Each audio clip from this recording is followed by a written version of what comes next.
What's up, everybody? Bear with bearindependent.com. Yes, we just got done setting up the field expedient cow shelter ? But I did want to talk to you guys a little bit more about the power of community, and of course continue to encourage you to work on your MAG, mutual assistance group, your tribe, your SHTF team, your neighborhood watch, whatever you want to call it. It's cold here, colder than normally forecasted. This is pretty much unheard of for our area, and because of that, in about the last 24 hours, we've had a lot of interesting things happen in our little community here. Frozen water lines, animals that needed more shelter than they currently have. So I guess I really just wanted to walk you through a little bit of what we as a group have done in probably total 6 hours, but over the last 24 hours or so. So we had frozen water lines at 2 different locations for 2 different brothers. My wife was like, hey, I think it was you, wasn't it you? My wife was like, hey, if we put wood chips on top of there, because we have this big smoldering pile of wood chips, like it's big, it's over 100 cubic yards of wood chips that steam is perpetually coming off of. Because of the power of compost, it's hot in there. It's not warm, it's hot in there. So we took El Skid Steero, which is Espanol for the skid steer, right there. Oh, and yes, we also have a field expedient sheep enclosure as well. The sheep are not nearly as enthused about the idea of using that thing as the cows are. As you can see right here, Exhibit A, this is sushi. Exhibit B is lemonade in the back. We'll see if they use it. And so, is there a third one in there?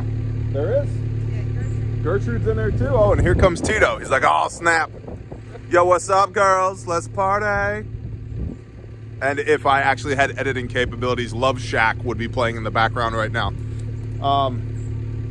So, looks like it's working-ish for said cows. So, my wife was like, hey, what if we take that hot pile of wood chips and put it on top of the frozen water lines? Because in Oklahoma, in rural Oklahoma anyway, the recommended bury depth for water lines and the actual buried depth for water lines tends to be 2 different things, at least where we are. In fact, our water meters from the rural water district are like 6 inches below ground. Not great. So we spent a good bit of time yesterday using the skid steer to flop wood chips on top of frozen water lines, water valves, piled up the wood chips around the frost-free spigots on property, and I was running the bucket, and then we had people with shovels and rakes raking it out, and lo and behold, praise the Father, the thermal mass of the wood chips thawed out the water lines, and now there's water running again. At the Stumps, Roots, and Shoots cabin, there was a frozen water line underneath the cabin. And so my wife and sister Renee and brother Foe, in a very timely manner, skirted the whole freaking cabin super quick. Got the water lines underneath the cabin unfroze. And yes, that is something that should have happened before now, but we've been a little busy, so it didn't happen. Then brother DR across the creek, bunch of his animals were like, we don't want our animals to prematurely freeze to death either. So we flopped a bunch of wood chips around his animal enclosures and covered up, the sides of the enclosures with cardboard from all the boxes that we've received from ordering from North American Rescue to fill your orders at refugemedical.com. What else did we do? Oh, split half a cord of firewood for Grandma, cut and split and delivered and stacked a half a cord of wood for Grandma, filled propane tanks, filled kerosene cans for kerosene heaters. What else am I missing? 5-gallon buckets of water. 5-gallon buckets of water hauled for the frozen water line people. There was, of course, coordinated trips to the grocery store for things that, last minute things that we'd like to have. And hey, you made a point yesterday. Why don't you come over here and say hi? They know who you are. Yeah, you. What point did I make? I don't remember. Do you remember yesterday? Yeah, icicles in here. You were saying, I know, they're called beard sickles. You were saying, hey, remember when you were like, if this is how we're behaving, Oh yeah. I was like, we're like preppers on steroids. Like, It's literally our job. Literally what we do for a living. And we were still running around kind of getting last minute things done, although they weren't like crisis things. They were like, nice to have. let's get more snacks. You know, let's Shelters were critical. That was shelters were critical, but and unfreezing water lines. But at the same time, we had water. You know, we have Berkeys, we have things, so we certainly wouldn't have been without water. But we made it even easier and more convenient, and now the water's running again. Right. We nobody. I mean, I moved here. Is awesome. I moved here with them saying it barely snows. Yeah. It barely sticks on the ground. It never really gets that cold. but only for like a week. For like a week, and now it's really cold. Yeah. And it's gonna snow a lot. Yeah. 12 inches, which, you know, normally we get like 1. Yeah. Usually once or twice a year we'll get like an inch. Maybe 1 or 2 inches. And then by morning it's gone. That's what they told me. The next day. So, yeah. Not so much this time. Yep, we bought some extra propane heaters, extra propane tanks. But this is why you prep, there's like, snow flurries right now. you prep for things that you don't expect to happen, but that can happen. And yeah, and we certainly, like I said, we weren't going to not eat, not have water, but now we have like all the snacks. I kind of said to them, it reminds me of a hurricane party. Anybody who's from Florida, I was like, get all the snacks, get all the food. And everything is a new lesson on like, okay, this is like flood, check. That's a possibility. It doesn't happen that often, but we need to prepare for it. Massive ice storm / snowstorm, check. Not happening all that often, but it's something that we apparently need to prepare for. Yeah. So here we are. Here we are. Correct. The animals actually like the shelter. They do. They're enjoying it. It's nice and toasty in there. Like, I was in there spreading wood chips, and I'm like, I could stay in here. This would be nice. I like a house. Well, yeah, houses are preferred, but if you're stuck outside, you know, compost is your friend.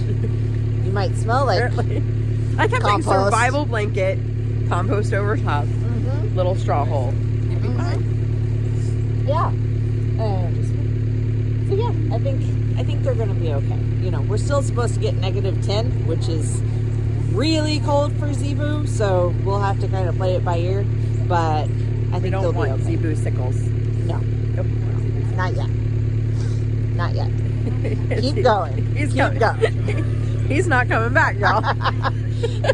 You got distracted. Hey, brother, foe, DR. Anybody want to talk? We even had the boys working. The boys have We've working. had a lot, like, I mean, 10 people, 10 plus people running around, and it's just doing different projects. It's a lot more fun. Even, you know, Foe could have skirted the cabin by himself, but it's more fun when you grab a couple people and do it. It's more fun when you have a group of people. And we all just kind of like moved around, and we have like a group chat, and we texted like, "Who's next? Right? What's next? You know, give us your list. What all do you need done? Because many hands make light work. And then we get to hang out together afterwards. Right. And I'm making chicken and dumplings. Chicken and dumplings. It's been cooking since last night.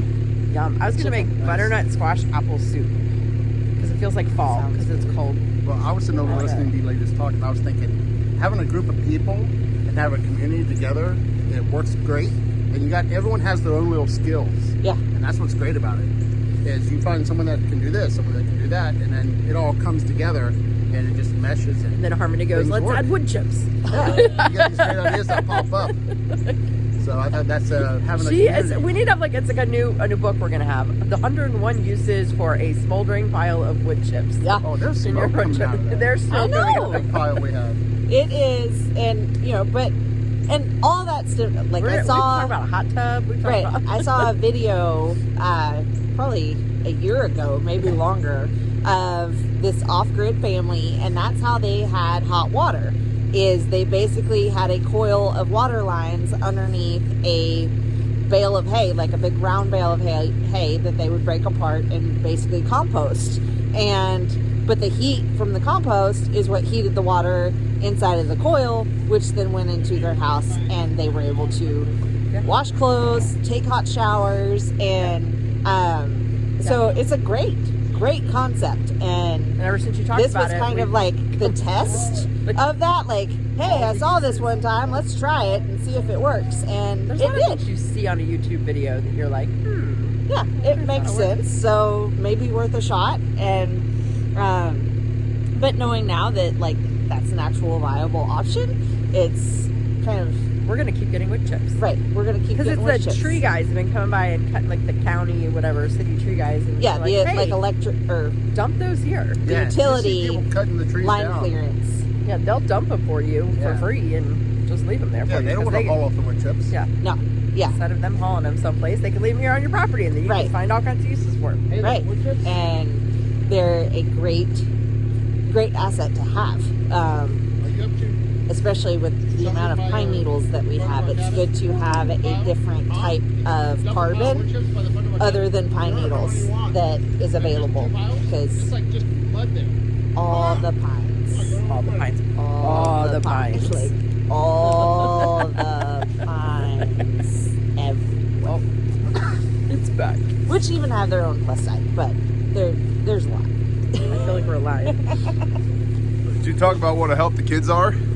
No, we haven't even gotten to that yet. And yeah, the kids have been a huge blessing. Like, they stay busy. They stay busy, and if they're more resilient than us. That's a more great middle-aged. point. They're only powder puffs if you let them be. Yeah. It's cold outside. Right. No crap. We're out here too. Yeah. Come on. Let's do stuff.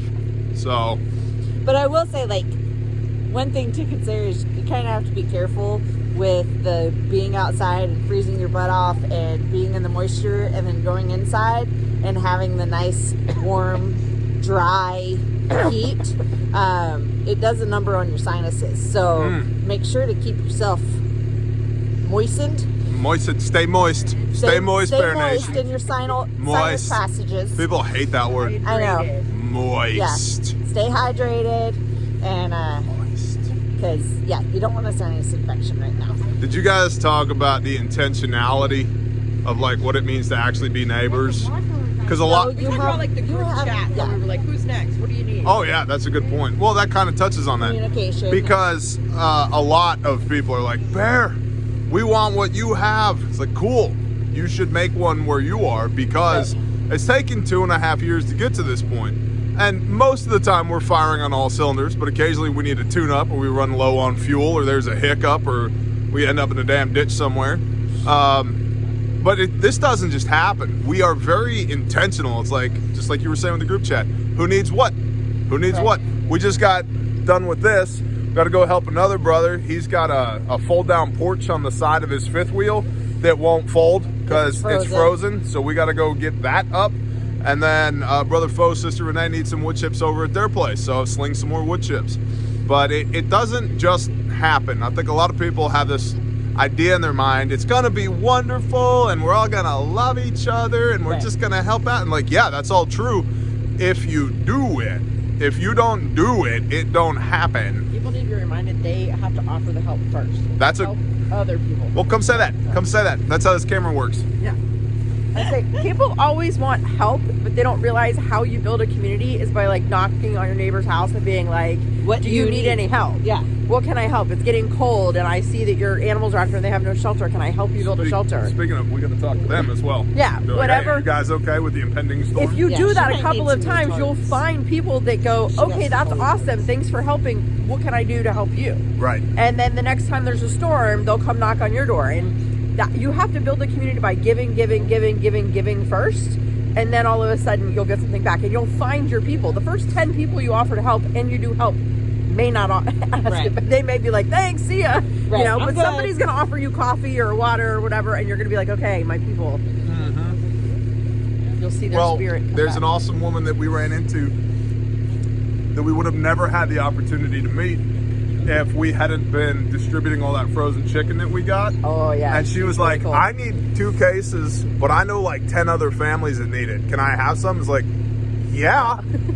Yeah, you're badass. You're going to go bless, like, we're trying to bless you and you're going to go bless other people. It's like, you could take all you want, sister. And like, that would have never happened if we didn't knock on that door. And that's exactly right. And also, if you're taking care of your stuff ahead of time when you see this, preppers, then you have the time and ability to go help others. Right. If you've got extra You're more tarps, squared away. you've got extra water, you've got your stuff taken care of, so you actually have the time to go think for a moment, who's my elderly neighbor that needs help? Who's Right. my disabled person, you know, whatever it is, who might need help. Because if you're not squared away and you're in crisis, you can't help anybody. It is not good that man is alone. Amen, sister. I shall make him a helpmeet. Not this one. This one. She's his helpmeet. Yeah. We don't do the sister wives thing here. No offense to those that do. I'm just saying. Like, not us. We have enough brothers to go around. Awesome. Cool. So it's almost like community and mutual assistance groups are a good thing. Yeah. Yeah. It's I know a guy's been saying that Get for a while. yourself squared away before you need to. Positions of strength. If you're good, you can help other people be good. If Yeah. you're not good, now you're the one that needs help. And that can waste valuable time. But the cool thing is, like, we were kind of talking about this earlier, we've been helping each other a lot the last 24 hours. None of it was critical. Right. Nobody was out of food. Nobody was out of heat. Nobody had a bullet wound or a broken leg. Yeah. None of it was critical. It was just executing on all the nice-to-haves. One could make the argument that frozen water lines are kind of a problem, but we that's all the had first water, thing we too. fixed. Yeah, but we all also had water. We had Berkeys. We had the ability to get it. Like, we weren't Right, because without water. prepper. Yeah. And like right now, you're going to go put wood chips at our cabin because it's muddy out front. Right. Like, it's good. It's like, hey, if you got it running, let's go ahead and put that down so Right. we have less mud tracks It's in our 19 beautiful degrees. new... What's one more thing? our beautiful We're used to cabin it with now. our pretty floor. I Yeah. have video of that. Pretty floor got put in. Help meets. I'm tracking mud on my pretty floor, so... Awesome. Hey, y'all go do the things. Go, like, it doesn't just happen. Be encouraged. It will happen, but it doesn't happen overnight. And survive this Arctic blast. That too. And we'll keep you posted on what happens with the weather, Right. question mark. We'll see. Yeah, I'm- video. I was telling my wife this morning, we'll end with this. I'm oddly excited for the prospect of having to do rescue missions in the snow. Born and raised in upstate New York, I got a 4-wheel drive pickup truck, a chainsaw, and a skid steer with tracks on it. I'm like, let's go. Diesel, how much? Yeah. come on, winter, quit playing. Show me what you got. Yeah, exactly. If we're gonna have a winter, let's have Our a kids winter. are like snowball fights. I know. It's going to be crazy. But we need to dress them all in bright colors because they will disappear. lost. All right, shalom, y'all. Shalom.